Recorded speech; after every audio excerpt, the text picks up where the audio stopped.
ஹரே கிருஷ்ணா. ஓம் நமோ பகவத்தே வாசுதேவாய. நாராயணம் நமஸ்கிருத்யம் நரம் சைவ நரோத்தமம் தேவீம் சரஸ்வதீம் யாசம் ததோ ஜெயம் உதீரயேத். நஷ்டப்பிராயேஷு அபத்ரேஷு நித்யம் பாகவத சேவையாம் பகவதி உத்தமஸ்லோகே பக்திர்பவதி நைஷ்டகி. முகம் கரோதி வாச்சாலம் பங்கும் லங்காய தே கிரிம் யத்கிருபா தமகம் வந்தே ஸ்ரீகுரும் தீனதாரிணம் பரமானந்த மாதவம் ஸ்ரீ சைத்தன்ய ஈஸ்வரம். ஹரே கிருஷ்ணா. ஸ்ரீமத் பாகவதம் ஸ்கந்தம் 8 அத்தியாயம் 3 கஜேந்திரனின் சரணாகதி பிரார்த்தனை என்னும் தலைப்பில் பதம் 2.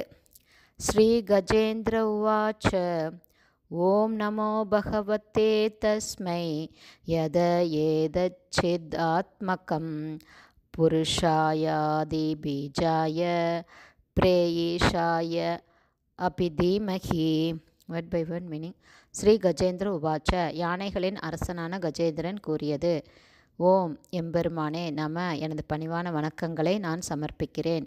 பகவத்தே முழுமுதற் கடவுளுக்கு, தஸ்மை அவருக்கு, எத யாரிடமிருந்து, ஏதத் இவ்வுடலிலும் ஜடத்தோற்றமும், சித் ஆத்மகம் உணர்வின் ஆத்மாவின் காரணத்தால் அசைகின்றது, புருஷாய பரமபுருஷருக்கு, ஆதி பீஜாய அனைத்திற்கும் ஆதி மூலமாகிய, பரம ஈஷாய பரமனும் உன்னதமானவரும் பிரம்மா மற்றும் சிவனை போன்ற மேன்மைக்குரியவர்களாலும் வணங்கப்படுபவரான, அபிதீமகி அவரை நான் தியானிக்கிறேன். டிரான்ஸ்லேஷன். யானைகளின் அரசனான கஜேந்திரன் இவ்வாறு கூறியது: பரமபுருஷரான வாசுதேவனுக்கு எனது மரியாதை கலந்த வணக்கங்களை நான் சமர்ப்பிக்கிறேன். ஓம் நமோ பகவத்தே வாசுதேவாய. அவரால்தான் ஆத்மாவின் இருப்பால் இந்த ஜட உடல் செயல்படுகிறது. எனவே அனைத்திற்கும் பகவானே மூல காரணம். பிரம்மா மற்றும் சிவனை போன்றவர்களாலும் பகவான் வழிபடத்தக்கவர் ஆவார். மேலும் ஒவ்வொரு ஜீவராசியின் இதயத்திற்குள்ளும் அவர் புகுந்துள்ளார். அவரை நான் தியானிக்கிறேன். பர்பட் பை ஷில பிரபா. ஜெய் ஷில பிரபாத். இந்த பதத்தில் ஏதத் சித் ஆத்மகம் என்ற சொற்கள் மிகவும் முக்கியமானவை. ஜட உடல் சந்தேகமில்லாமல் பஞ்சபூதங்களை மட்டும் கொண்டதாகும். ஆனால் கிருஷ்ண உணர்வெனும் புரிந்துணர்வு நிலைக்கு ஒருவர் வரும்போது அவரது ஜட உடல் ஆன்மீக உடலாக மாறிவிடுகிறது. ஜட உடல் புலன் இன்பத்துக்கென உள்ளது. ஆனால் ஆன்மீக உடல் பகவானின் உன்னத அன்பு தொண்டில் ஈடுபடுகிறது. ஆகவே பகவானின் தொண்டில் ஈடுபடுபவரும் எப்போதும் பகவானை பற்றியே சதா நினைத்து கொண்டு இருப்பவருமான ஒரு பக்தரின் உடலை ஒருபோதும் பௌதீகமானதென்று கருதக்கூடாது. எனவேதான் பின்வருமாறு கட்டளையிடப்பட்டுள்ளது: குருஷு நரமதிகி. ஆன்மீக குரு ஜட உடலை கொண்ட ஒரு சாதாரண மனிதர் என்று எண்ணுவதை ஒருவன் கைவிட வேண்டும். அர்ச்சியே விஷ்ணு சிலாதி. ஆலயத்திலுள்ள விக்கிரகம் கல்லால் ஆனது என்பது அனைவருக்கும் தெரியும். ஆனால் அந்த விக்கிரகம் வெறும் கல் மட்டுமே என்று எண்ணுவது குற்றமாகும்.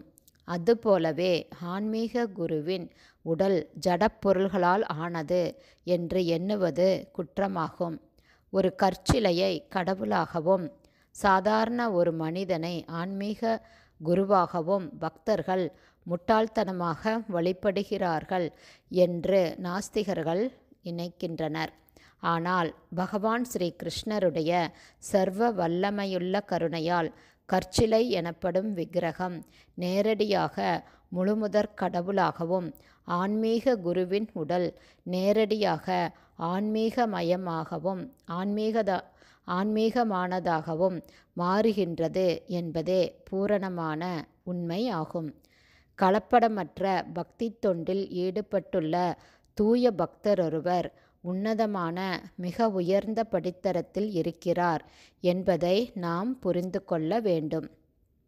சா குணான் சமதீத்யைத்தான் பிரம்ம பூயாய கல்பதே. பகவான் ஸ்ரீ கிருஷ்ணரின் கருணையால் பௌதீகமானதாக கருதப்படும் பொருள்களும் ஆன்மீகச் செயலில் ஈடுபடுத்தப்படும்போது ஆன்மீகமானவையாக மாறிவிடுகின்றன. ஆகவே அந்த பரமபுருஷருக்கு நமது வணக்கங்களை சமர்ப்பிப்போமாக.